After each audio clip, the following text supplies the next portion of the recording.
Good morning. আজকে আলোচনা করতে যাচ্ছি ইন্ডিয়া অ্যাজ অ্যান ইমার্জিং পাওয়ার, একটি উদীয়মান শক্তিধর হিসাবে Bharat. This is very important topic. আন্তর্জাতিক সম্পর্কে বা আন্তর্জাতিক রাজনীতিতে পাওয়ার বা সুপার পাওয়ার বলতে বোঝানো হয় যে সুপার পাওয়ার বা গ্রেট পাওয়ার সেই দেশকেই বলা হয় যে দেশের বিশ্বব্যাপী সারা পৃথিবীব্যাপী অন্যান্য দেশের ওপর নানাভাবে প্রভাব বিস্তার করতে পারে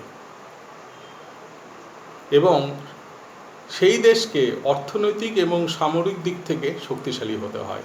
অর্থাৎ অর্থনৈতিক দিক থেকে হবে ধনী এবং প্রবল সামরিক শক্তি থাকবে এবং যার ফলেই পৃথিবীর অন্যান্য দেশের ওপর প্রভাব বিস্তার করতে সক্ষম হয়।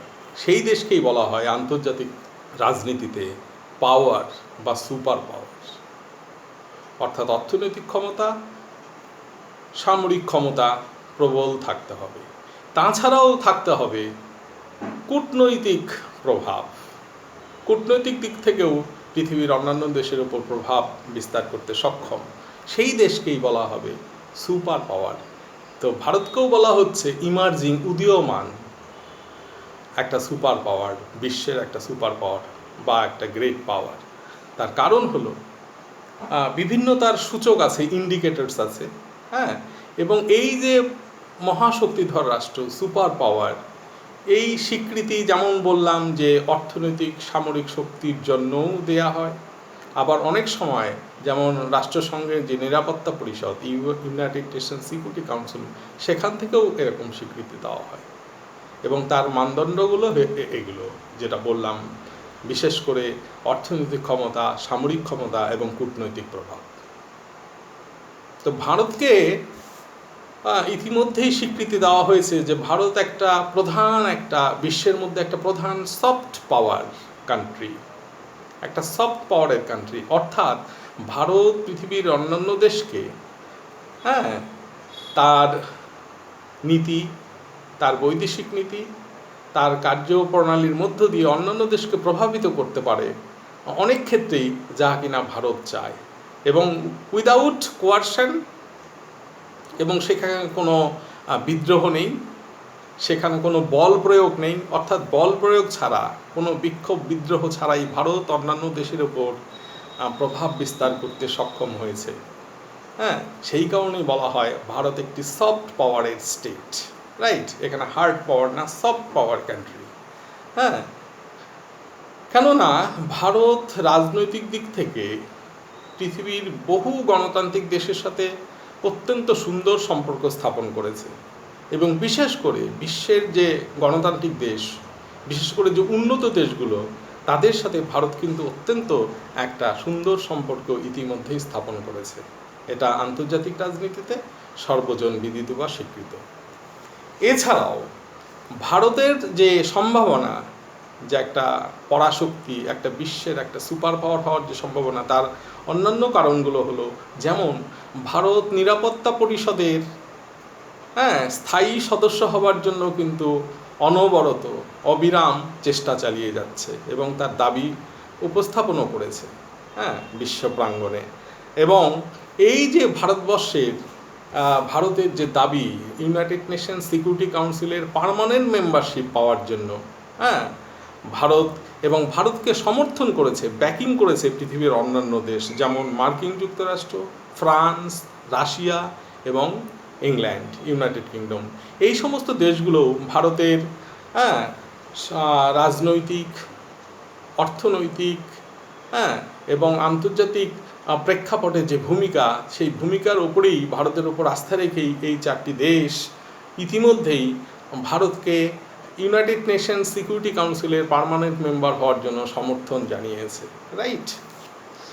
এছাড়াও ভারত পৃথিবীর অন্যান্য দেশের সাথে সম্পর্ক উন্নততর করেছে, যেরকম ইউরোপিয়ান ইউনিয়ন, জাপান, রাশিয়া, এছাড়াও সাউথ আফ্রিকা, আরব ওয়ার্ল্ড, দক্ষিণ পূর্ব এশিয়া, ইসরায়েল, এই সমস্ত দেশের সাথেও ভারত ইতিমধ্যে অত্যন্ত গুরুত্বপূর্ণ এবং বন্ধুত্বপূর্ণ সম্পর্ক স্থাপন করেছেন নানা রকম চুক্তির মাধ্যমে, রাইট? তাছাড়াও ভারতের যে ইমেজ, সেই ইমেজ অত্যন্ত সুন্দর, একটা গুড ইমেজ, একটা ইমেজ তৈরি করেছে বিশেষ করে পাশ্চাত্যের দেশগুলোর সাথে। তার প্রমাণ পাওয়া যায় Indo American civil nuclear deal, অসামরিক যে পরমাণু চুক্তি হয়েছে ভারতের সাথে মার্কিন যুক্তরাষ্ট্রে 2006, সেটা থেকেও বোঝা যায় যে ভারত অত্যন্ত সুন্দরভাবে আন্তর্জাতিক রাজনীতি, বিশেষ করে পাশ্চাত্য জগতে তার প্রভাব বিস্তার করতে সক্ষম হয়েছে। তার প্রকৃষ্ট উদাহরণ হলো Indo US nuclear civil nuclear deal 2006। তাছাড়াও ভারত হচ্ছে নির্জোর শীর্ষ আন্দোলনের অন্যতম একজন ফাউন্ডার মেম্বার এবং কমনওয়েলথের একজন সক্রিয় সদস্য, এবং তাতেও ভারতের নানান কাজকর্ম আন্তর্জাতিক স্তরে প্রশংসিত হয়েছে। এবং এছাড়াও বিভিন্ন দক্ষিণ এশীয় অঞ্চলের যে বিভিন্ন সমস্যা, সেই সমাধানেও ভারত একটা গুরুত্বপূর্ণ ভূমিকা পালন করে আসছে। এই গেল হচ্ছে পলিটিক্যাল ফ্যাক্টরস, রাইট? এছাড়াও অর্থনীতি, আমি একটু আগেই বলেছি, অর্থনীতির দিক থেকেও শক্তিশালী হতে হবে সেই দেশকে সুপার পাওয়ার হতে গেলে, যে সম্ভাবনাটাও ভারতের দেখা দিয়েছে। কেননা যে বর্তমানে যে ইকোনমিক গ্রোথ ভারতের, সেই গ্রোথ কিন্তু পৃথিবীর অন্যান্য দেশকে নজর কাটতে সক্ষম হয়েছে। পৃথিবীর যে রাজনৈতিক যে মঞ্চ, সেই মঞ্চে কিন্তু ভারতের স্থান এখন অনেকটাই উপরে চলে এসছে। কেননা দ্রুততম অর্থনৈতিক উন্নতির জন্য ভারত একটা বিশিষ্ট স্থান অধিকার করে আছে আন্তর্জাতিক রাজনীতিতে। 2015 সমীক্ষা অনুসারে ওয়ার্ল্ড ব্যাংকের, ইন্ডিয়া হচ্ছে ফার্স্টেস্ট গ্রোয়িং মেজর ইকোনমি, এবং জিডিপি অনুসারে, গ্রস ডেভেলপমেন্ট প্রোডাক্ট, জিডিপি অনুসারে ভারতই হলো ওয়ার্ল্ডের তৃতীয় বৃহত্তম অর্থনৈতিক দেশ এবং দ্রুততম অগ্রগতির সাথে ভারত তার নজির সৃষ্টি করেছে, রাইট? তারপর হলো যে ফুড প্রোডাকশন, পৃথিবীতে হচ্ছে ভারত হলো second largest producer of food উৎপাদনে, খাদ্য উৎপাদনেও কিন্তু ভারতের স্থান হচ্ছে বিশ্বের দ্বিতীয়, চায়নার পরেই হচ্ছে ভারত। এছাড়া হচ্ছে যে ইনফরমেশন টেকনোলজি ইন্ডাস্ট্রিতেও কিন্তু ভারত ভূয়সী প্রশংসা বিশ্বের দরবারে ইতিমধ্যেই অর্জন করেছে। কেননা এখানে স্কিলড, উন্নত মানের, উন্নত প্রযুক্তিবিদ্যার মাধ্যমে যে ওয়ার্কফোর্স, যে কর্মশক্তি, সেটা কিন্তু ভারত অনেকটাই একটা প্রশংসিত একটা স্থান দখল করে বসে আছে। এবং ফিউচারের, ভবিষ্যতের যে নলেজ ইকোনমি, সেটার সাথে খাপ খাওয়ানোর জন্য, মানানসই করার জন্য কিন্তু ভারত চেষ্টা করে যাচ্ছে তার যে ওয়ার্কফোর্স, কর্মশক্তি, সেটাকে উন্নত প্রযুক্তির মাধ্যমে, ট্রেনিংয়ের মাধ্যমে সেটাকে আরও ডেভেলপ করার চেষ্টা করছে, রাইট?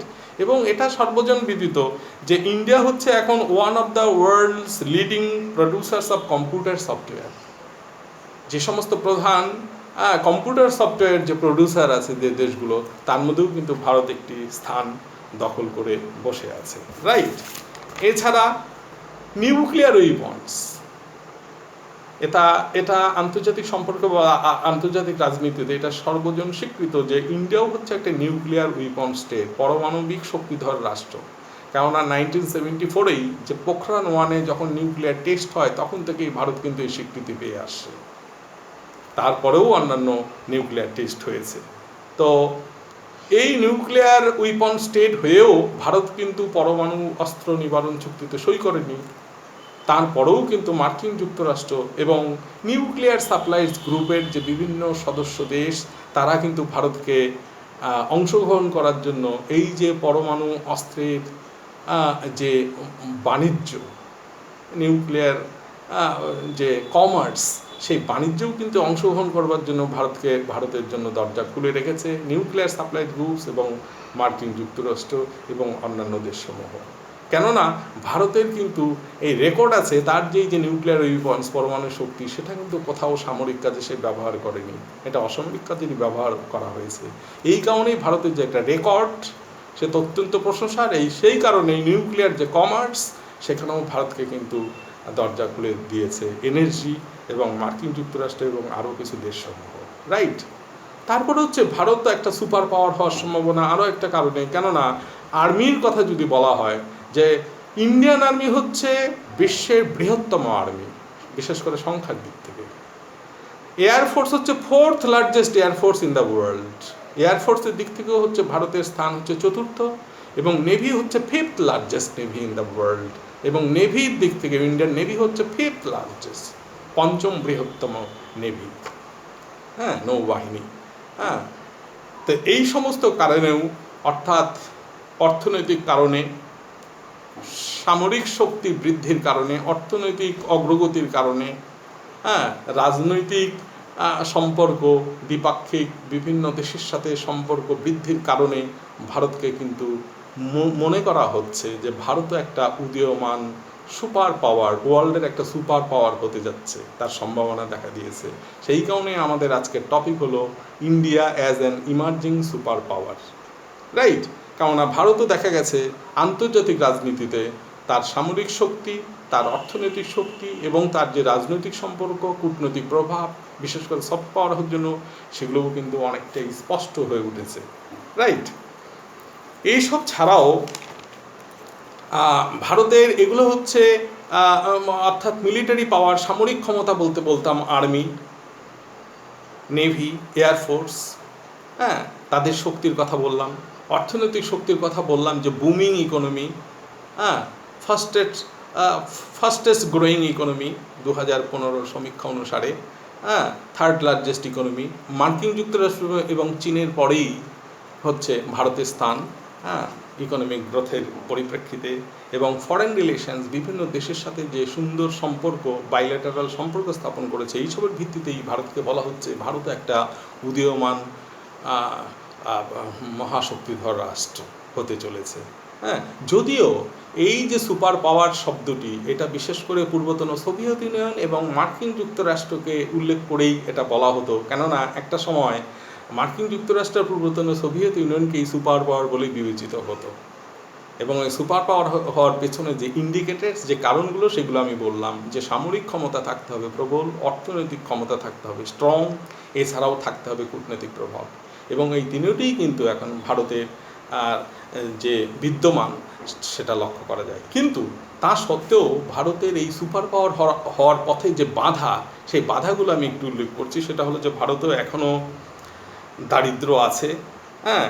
সমীক্ষা অনুসারে দেখা যায় 21.9% এখনও যে সমস্ত মানুষ, হ্যাঁ, তারা দারিদ্র্যসীমার নিচে বসবাস করে। সেখানে এখনও 4.8% বেকারত্বের সমস্যা আছে। এবং এছাড়াও আছে মুদ্রাস্ফীতি, তাছাড়াও আছে কিছু পরিবেশগত সমস্যা, এবং last but not the least, এখানে আছে কিছু সাম্প্রদায়িক হাঙ্গামা, ইনসার্জেন্সিস, যেমন নকশালাইটদের প্রভাব, মাওবাদের প্রভাব, হ্যাঁ, এবং নর্থ ইস্টের বিভিন্ন বিচ্ছিন্নতাবাদ আন্দোলনের প্রভাব। এই সমস্ত রাজনৈতিক, সামাজিক, অর্থনৈতিক কারণগুলো থাকার কারণেই ইন্ডিয়ার যে সুপার পাওয়ার হওয়ার পথে যে সম্ভাবনা, সেখানে কিন্তু অনেকটাই বাধাস্বরূপ, অন্তরায়, রাইট। Thank you.